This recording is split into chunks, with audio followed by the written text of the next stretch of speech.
Bonjour à toutes et à tous, nous sommes ravis de vous retrouver pour ce dernier temps fort du CX Paris et notamment du baromètre CX Insight avec Stéphane Bléton à mes côtés. Rebonjour. Alors Stéphane, on te le disait, pendant ces 2 jours, on a vécu une période assez compliquée, liée forcément au contexte sanitaire. Et le CX Paris, c'est l'occasion de se retrouver, d'échanger, de faire un point sur la situation que nous vivons. Et c'est pour ça que NICE a décidé de s'adosser notamment au CX Paris et de créer ce rendez-vous qui est le CX Insight, ce baromètre, en vous permettant notamment de répondre. Et on va voir la façon dont vous avez d'ailleurs répondu à ce sondage. Stéphane, la seconde thématique, je l'ai dit, du baromètre, c'est Best Values. Alors, comment les valeurs, finalement, les valeurs de l'éthique, de la RSE, mais aussi de la transparence, elles se sont renforcées au travers des marques, mais aussi pour NICE? Merci Claire. Alors, si on commence par NICE, on a fortement axé sur la communication et sur la transparence. Donc on a beaucoup communiqué en interne de l'entreprise, mais aussi vis-à-vis de nos clients.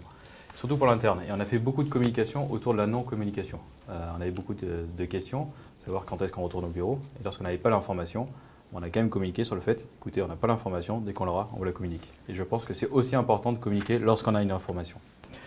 Le deuxième, on a fourni énormément de nos solutions gratuites pendant le Covid à nos clients, et notamment sur la partie intelligence artificielle, pour que nos clients puissent détecter les employés qui travaillent à distance, mais pour détecter les signaux faibles et les employés qui avaient besoin d'aide. Donc c'était très fort et ça fait partie de nos convictions. Dernière conviction pour NICE, c'est que tous nos produits, toutes nos solutions sont développés pour aider le client, aider le collaborateur et non pas le remplacer. Mais vraiment, on est là dans une aide perpétuelle. C'est notre conviction. Maintenant, si on regarde un petit peu plus sur le marché, alors il n'y a pas de grandes tendances qui sont dégagées. On reviendra quand même. Il y aura quand même un chiffre, on va faire un peu de suspense. Mais effectivement, ce qu'il faut voir, c'est que les marques sont très attentives à la responsabilité, à l'éthique, et notamment avec le Made in France qui revient.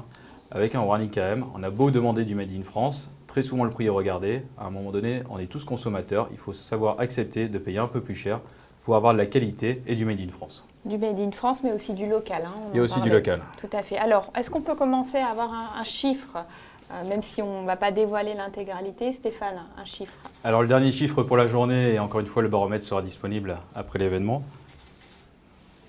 Il s'affiche. S'il s'affiche. Ou s'il ne s'affiche pas. Un peu de suspense pour un ce peu de dernier suspense. temps. Alors je vais le lire. Alors c'est 62% de nos sondés. Les valeurs passent par la transmission, par l'expérience client et les collaborateurs.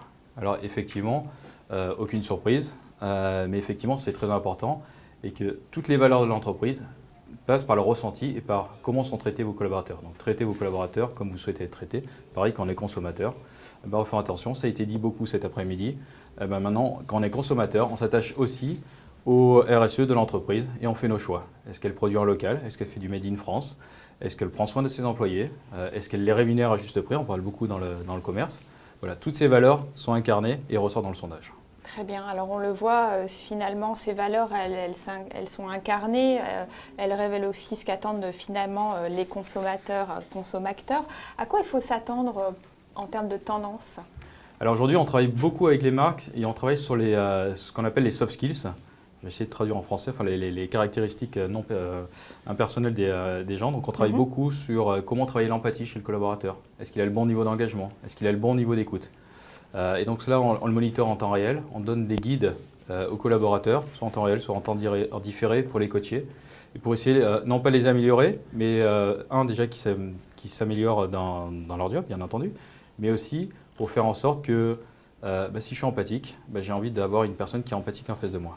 Et on s'entend toujours mieux et on discute mieux lorsqu'on parle avec une personne avec laquelle on est en ligne. Quand on est sur la même longueur d'onde. Exactement. Parfait, bien, ça sera notre dernier mot. Merci Stéphane, en tout cas, d'avoir été à nos côtés pendant ces 2 jours. Merci au public d'avoir répondu à ce baromètre. Vous aurez naturellement l'intégralité des résultats qui vous seront divulgués dans les prochains jours. Merci à tous. Merci.